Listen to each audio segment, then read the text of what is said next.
आपका गुजराती के आधार में गुजरात राज्य में मिला, मराठी के आधार में महाराष्ट्र में मिला, और आपका मिजो जाति के आधार मिजो भाषा के आधार मिजोरम मिला, नागा के आधार में नागालैंड मिला। इस प्रकार से जहाँ जहाँ जो बोलियाँ है उसको संरक्षित सुरक्षित करने के लिए राज्य की डिमांड होती है। कसते हैं जो आपके राजेंद्र राठौड़ जी भी कहते हैं और यहाँ के कुछ लोग भी हैं, वो सारे कहते हैं कि ये आंदोलन भक्ति आंदोलन था गलत। अगर भक्ति आंदोलन था तो इतने लोगों को गोलियों से क्यों मारा गया? सर, जो आप भील प्रदेश की मांग कर रहे हैं वो किस आधार पर, मतलब बोली के या फिर अपने भील जाति के आधार पर, किस आधार पर मांग कर रहे हैं सर? मानगढ़ धाम पर भील प्रदेश की मांग को लेकर यहाँ पर प्रोग्राम किया जा रहा है और यहाँ पर राजस्थान, मध्य प्रदेश, गुजरात और महाराष्ट्र के हजारों आदिवासी भील समाज के यहाँ पर आए हुए हैं और यहाँ पर उस रैली में और संदेश यात्रा में भारत आदिवासी पार्टी के कांतिभाई आदिवासी हैं, इनसे बातचीत करेंगे क्योंकि ये भी इस रैली में सम्मिलित हुए हैं। शायद ये अभी प्रोग्राम में अपने भाषण के बाद में यहाँ पर आए हैं और अभी भ्रमण कर रहे हैं, इनसे हम बातचीत करेंगे। कांतिभाई, भील प्रदेश की मांग कब से उठी है? देखिए, सबसे पहले आपने कहा कांति भाई आदिवासी भील प्रदेश आपका ये भारत आदिवासी पार्टी के हैं, गलत। कांति भाई आदिवासी भील प्रदेश पार्टी के बाद में आदिवासी समुदाय के पहले हैं। वो राजनीतिक पार्टी है और रजिस्ट्रेशन करवाया उसके संस्थापक के रूप में हमने किया है। लेकिन जो इस प्रकार का एक भ्रांतियाँ फैल रही है पूरे देश के अंदर और पूरे राज्य में कि ये जो मांग है वो आदिवासी पार्टी की, गलत बात है। जब आदिवासी पार्टी का गठन ही नहीं हुआ था, उससे पहले आपका 1881 में धुलव के अंदर आंदोलन हुआ, केसरिया जी कहते हैं, वहाँ भील विद्रोह हुआ। इसके बाद में 1919 में यहाँ मानगढ़ पे हुआ। इसके बाद में 1920 के अंदर पाल दड़वाव और उसको 22 के अंदर आपका भूला वाले।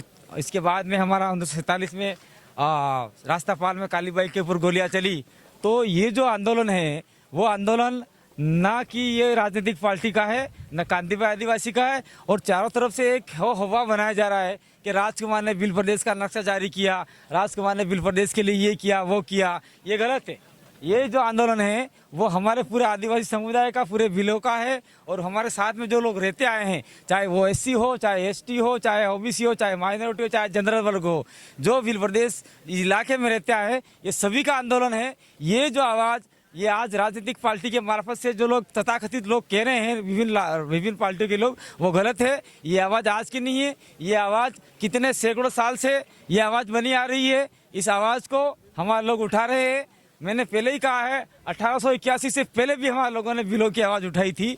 तो ये आवाज़ नहीं है, पुरानी आवाज़ है। क्या कहना है कांति भाई, जो भील प्रदेश का नक्शा है राजकुमार रोत ने सोशल मीडिया पर पोस्ट करने के बाद में तमाम बड़े बड़े न्यूज़ चैनलों में आया है कि भील प्रदेश का नक्शा राजकुमार रोत ने जारी किया, आप कह रहे पहले का। तो ये नक्शा कब का है और किसने बनाया हुआ है नक्शा?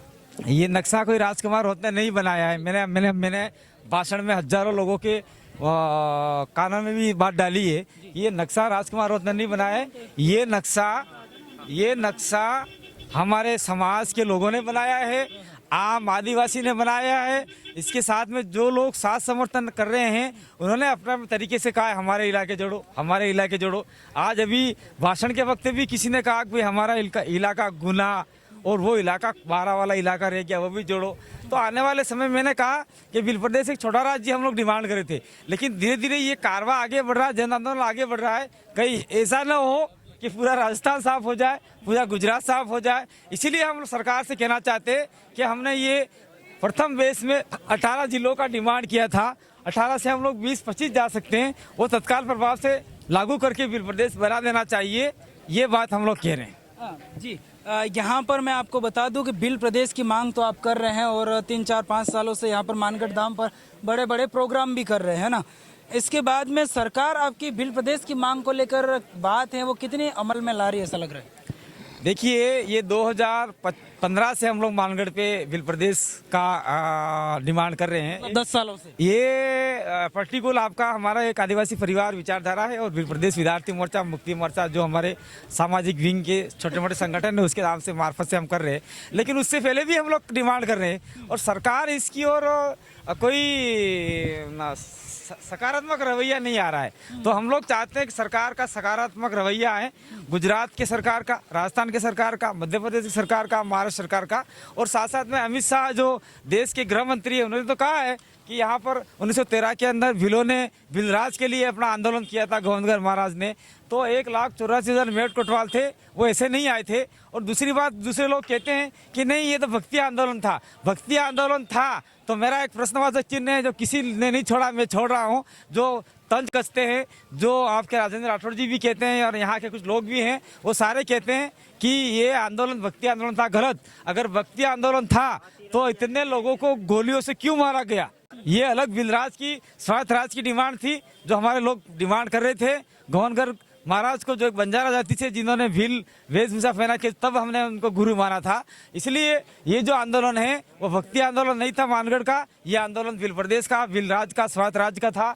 और ये आंदोलन अनवरत जारी है, इसको हम आगे भी बढ़ा रहे हैं। ठीक है सर। तो अभी सर जो आप भील प्रदेश की मांग कर रहे हो वो किस आधार पर, मतलब बोली के या फिर अपने भील जाति के आधार पर, किस आधार पर मांग कर रहे हैं सर? देखिए, भील प्रदेश की डिमांड आज से हमारी नहीं है।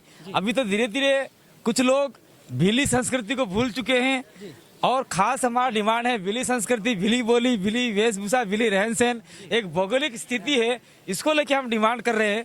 और वो डिमांड ये आज की नहीं है और किसी विशेष जाति समुदाय की नहीं है। इस इलाके में चाहे ब्राह्मण हो, चाहे राजपूत हो, चाहे आपका जैन हो, ये सारे लोग आपका भीली बोली का निर्वहन करते हैं। भीली बोली के तहत ये लोग अपना काम काज करते हैं, व्यवहार में भीली बोली है। इसके आधार पे पंजाबी के आधार पे पंजाब राज्य मिला, और आपका गुजराती के आधार पे गुजरात राज्य मिला, मराठी के आधार पे महाराष्ट्र मिला, और आपका मिजो जाति के आधार, मिजो भाषा के आधार पे मिजोरम मिला, नागा के आधार पे नागालैंड मिला। इस प्रकार से जहाँ जहाँ जो बोलियाँ है उसको संरक्षित सुरक्षित करने के लिए राज्य की डिमांड होती है, तो कोई दिक्कत नहीं है। इसी प्रकार से हम लोग भीली लैंग्वेज को बचाने के लिए, भीली बोली को बचाने के लिए हम लोग भील प्रदेश की डिमांड कर रहे हैं, किसी सर मुझे ये के आधार पर नहीं है। जी सर, मुझे ये बताइए, भारत आदिवासी पार्टी आई है तब से ये भील प्रदेश की मांग है वो पुरजोर तरीके से उठ रही मानगढ़ धाम से, तो इसके साथ में कोई अन्य पार्टियां भी क्या इस भील प्रदेश को लेकर समर्थन कर रही है? देखिए, ये सवाल ही गलत है आपका। मैंने आपको पहले ही कहा है, भारत आदिवासी पार्टी नहीं थी तो 2015 में भारत आदिवासी पार्टी थी क्या? अभी तो आई है, अभी बाप पार्टी आई, इसके बाद तो पुरजोर तरीके से उठी ना। नहीं है, आज हम दूसरी पार्टी बना लेवे, तो क्या उस पार्टी से हम लोग कहेंगे उस पार्टी की आवाज है क्या? ये किसी राजनीतिक पार्टी की आवाज नहीं है, ये आवाज पूरे इस इलाके के लोगों की है। अधिकतम जो आपका 70% जो आदिवासी लोग रहते हैं उनका है, उसके साथ में संबंध से रहते आए अन्य समाज के लोग, उन सभी की आवाज है। और ये कहना भी वाजिब है कि भाई इस चीज को विधानसभा और आपका लोकसभा में उठाया है, तो ये हमारे जो समाज से जीते हुए लोग गए हैं उन्होंने इस चीज को उठाया है। इसलिए आने वाले समय में हमारा ये जो भील प्रदेश है वो बन के रहेगा। ठीक है सर। तो मुझे ये बताइए सर, जो कि मध्य प्रदेश में आपने कुछ टाइम पहले देखा होगा कि आदिवासियों को बरसात के टाइम में जंगलों से खदेड़ा जा रहा है, उनका घर उजाड़े जा रहे हैं, तो इतना अत्याचार आदिवासियों के साथ और अपन भील प्रदेश की मांग करते हैं, तो सर इस पर आपका क्या कहना है? देखिए, ये जो जिनको खदेड़ा गया वो इलाका 5th शेड्यूल में है कि नहीं है, इसको हमको देखना पड़ेगा। अगर 5वीं अनुसूची में ये इलाका है तो उनको खदेड़ने का और उनको यहाँ से भगाने का जो काम किया वो बिल्कुल गलत किया है। और संविधान के आधार पे जब आपका यहाँ पे अंग्रेज नहीं थे, जंगल का राइट्स नहीं बना था, तब से आदिवासी रह रहा है, तो आदिवासी को जो खदेड़ा गया वो बिल्कुल गलत तरीके से खदेड़ा गया, उसकी हम निंदा करते हैं। और वहाँ पे हमारे समर्थन भी थे, हमारे लोग भी गए थे। और हम भील प्रदेश की मांग, ऐसे तो कांड बहुत होते रहेंगे, कोई मुंह में पेशाब कर जाता है, कोई बालिका को रेप करता है, जिंदा जला देता है, तो ऐसे जो भी कांड होते हैं उसको देख के हमारा भील प्रदेश का जो मांग है हम उसको कम थोड़ी करेंगे, और तेज गति से बढ़ाएंगे हम तो। ठीक है। अभी कुंभलगढ़ का इलाका है, वो इलाका आदिवासी बाहुल्य क्षेत्र है, लेकिन उसको टीएसपी इलाके में नहीं जोड़ा गया और उन लोगों की मांग है कि टीएसपी इलाके में जोड़ा जाए। इस पर आपका क्या कहना है? देखिए, आपके चैनल के मार्फत से मैं कहना चाहता हूँ, कुंभलगढ़ के अंदर अनुसूचित क्षेत्र में नहीं जोड़ा गया, गलती कहीं न कहीं वहाँ के लोगों की है, और वहाँ के लोग ऐसे गलत व्यक्ति को वोट दे रहे हैं जो उनकी डिमांड पूरी नहीं कर रहा है। और वहाँ पे जंगल फॉरेस्ट इलाका टाइगर बचाने के लिए वहाँ काम किया जा रहा है, लेकिन मूल आदिवासी को बचाने के लिए कोई काम नहीं है। इसीलिए 5वीं अनुसूची के तहत कुंभलगढ़ को टीएसपी क्षेत्र, टीएसपी कोई संवैधानिक शब्द नहीं है, वो एक परियोजना है। इसलिए कुंभलगढ़ को 5वीं अनुसूची क्षेत्र शेड्यूल में जुड़ना है तो वहाँ आंदोलन करना पड़ेगा, सड़कों पर उतरना पड़ेगा। वो हम लोगों को तैयारी करवा रहे हैं, लेकिन लोग ही तैयार नहीं हो रहे। अगर लोग तैयार हो जाएंगे तो निश्चित रूप से आंदोलन होगा। और हम लोग तैयारी करके हमने पहले भी आंदोलन किए थे पूरे देश के अंदर। शेड्यूल एरिया में राजस्थान का ही इलाका बड़ा था, दूसरा नहीं बड़ा था, इसलिए कुंभलगढ़ के लोगों के साथ में है। लेकिन वो आंदोलन करना पड़ेगा, रोड पे उतरना पड़ेगा, सड़कें जाम करनी पड़ेगी। हो सकता है करोगे क्या उनके साथ? मैं तो पहले से जा रहा हूँ। वहाँ पूजा बिल की मूर्ति तोड़ दी थी कुंभलगढ़ के अंदर। मेरे जाने के बाद में मूर्ति लग गई, तो हम तो कर रहे हैं और करेंगे। बहुत बहुत धन्यवाद। ये थे कांति भाई आदिवासी, इन्होंने अब हमारे सवालों पर बेबाकी से जवाब दिया। और ये थे, ऐसे ही सवालों के लिए जुड़े रहिए भारत की आवाज़ के साथ। मैं हूं प्रवीण डोडियार, देखते रहिए भारत की आवाज़। और हाँ, चैनल को सब्सक्राइब नहीं किया है, चैनल सब्सक्राइब करना ना भूलना। धन्यवाद।